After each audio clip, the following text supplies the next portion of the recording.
Yo mga kap, welcome back. Naku, maraming salamat po kayo nakabalik sa ating channel Pagbabalik ni Kapuntos. Bumabati sa inyo magandang umaga, hapon, gabi.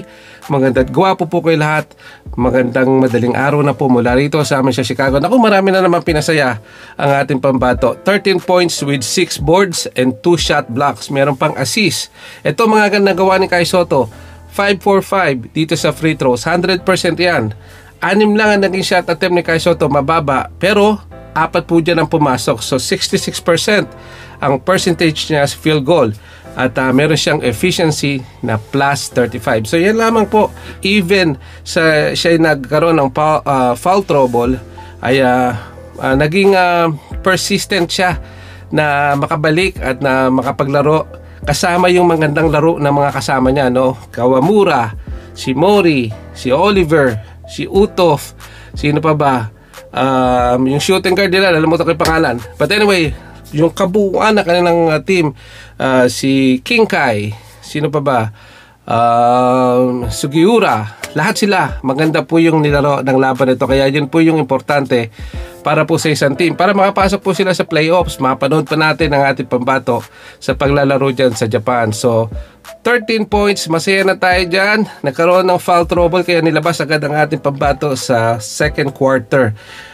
Understandable naman yun. Kahit man mismo yung commentator, no, na very weak yung tawag kay Kai Sotto, despite na medyo mahina, ay nakabalik pa rin ito si Kai Sotto, nakapag-perform pa rin. Maganda yung mga communication nila nito ni Kawamura dito sa kanilang pick and roll. So hopefully magkaroon pa sana ng mga ibang play, no, pick and pop naman. Namimiss na natin yung mid-range ni Kai Sotto. Kayang-kaya niya. At yung 3 ball sana talaga magkaroon ng mga ganoong play. Kasi puro pick and roll talagang alam na nila, basa na nila yung mababasa nila yan, yung mga gagawin nila. Kaya delikado kasi kung masabayan si Kai Sotto dyan, ay talagang mabubugbog ang ating pambato sa pick and roll.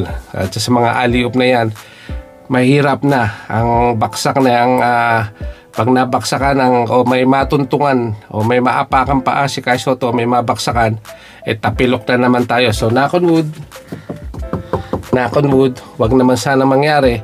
So yung kasi mga pick and pop, mga mid-range, floater, skyhook, mga iba pang pyesa na kaya ng ating pambato, no, sa 3-point shot, kayang-kaya niya, pero hindi pa na i-display dito. At kung yan pa lang ang naipapakita ni Kai Sotto, no, sa loob pa lamang, do-dominate niya dito sa post area.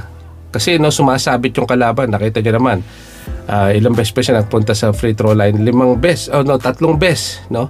So mahalaga po yun, yung mga foul na yan na-attract ng ating pambato para ma-foul trouble naman yung kalaban. So again, it's a good overall game. Naka 102 ang ating koponan, Yokohama. So mataas po yung naging scoring nila at yung mga 3 points nila ay pumasok ngayon. So very proud at nakabawi ang Yokohama sa laban na to, which is last game talaga medyo nanghina. At alam naman natin, may mga ganyan laban, hindi laging panalo at meron din talo. Ngunit at this time, tayo naman ang nagwagi and deserving na maging masaya ang lahat ng fans ng Yokohama B-Corsairs, lalong-lalo na sa ating mga fans ni Kai Sotto na naghihintay sa mga laban niya. So susunod na laban is March 27 at yan po ay abangan natin lahat. Manood po tayo, supportahan natin pambato. Wag na po tayo mag-bashing, wag na po na tayong mag-hate sa mga ating pambato o kung ano man yan.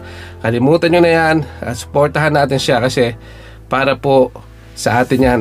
At one day yung ating pambato ay sana makapaglaro, makapasok sa NBA kung saan ang pangarap ng lahat, ang unang-unang Pilipino na hopefully dugong Pinoy 100%, 1,000% nakapasok dito sa NBA. So yun lang mga kapuntos, thank you so much and we'll see you again on the next video. Bye bye!